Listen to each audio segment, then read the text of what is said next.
So a couple definitions. The first is an embedding. An embedding is exactly what you think it should be. So in 205, 255, you learned about projections, where you go from a big space and you project down to a smaller space.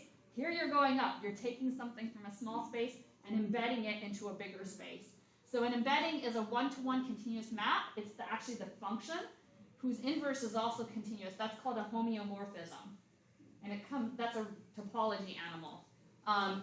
So we have a function, x and y. In our case, x is going to be R2, because we're going to take a circle in 2 dimensions and embed it in 3 dimensions. But embedding has a more general definition, so it's any topological spaces. So let me give you an example. Our embeddings are all going to be unit circle. The unit circle lives in R2, and then a map is going to take that and embed it into R3. This is called the left trefoil knot. Obviously, it has 3 crossings. You can kind of see that. Under crossings, when we draw knots, are drawn with a gap in it. Over crossings are drawn without a gap. So if you're going to be a knot theorist, you have to be good at art. You have to be good at drawing things. So the embedding is the triangle? The embedding is the function. The function itself that takes whatever it is from R2 and embeds it into R3. So the function, it's the map. But that's not really how we think of it. We think of it as taking the actual action of taking that circle and sticking it into R3 with some configuration.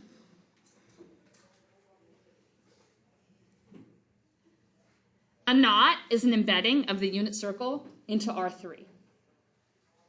So it's exactly what I just showed you, the example I just showed you. That's one example.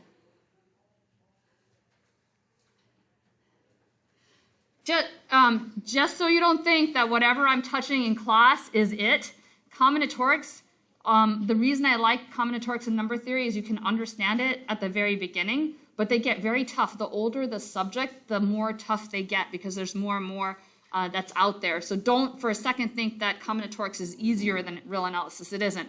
Real analysis has the hard up front, and combinatorics has the hard later. Same thing with knot theory. It's nice to see these things, but there's entire classes and research areas on knot theory. And in fact, the book that Dr. Clark is going to use is written by probably the world's foremost expert in knot theory, Colin Adams. It'd be nice to see if he can come here actually and give a talk to you guys. He's a wonderful teacher as well as being a great mathematician.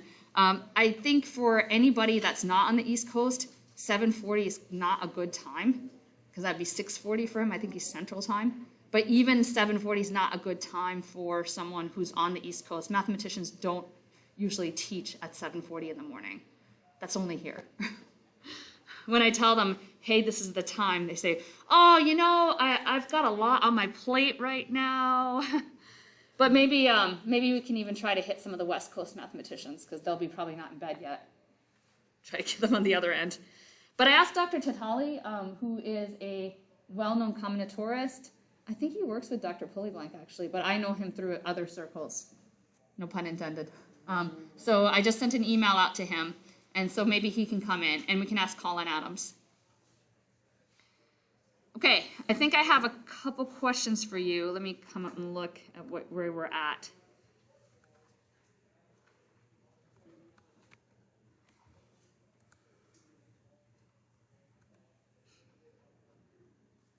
You should have had the formal definition of knot. That's that embedding business. Now I'm going to show you knot sum. Man, I don't think you handed us out. Oh, I didn't hand this out? Okay. Thank you. This is what happens when you get enough sleep. You're drunk on the sleep. That's what it feels like, right?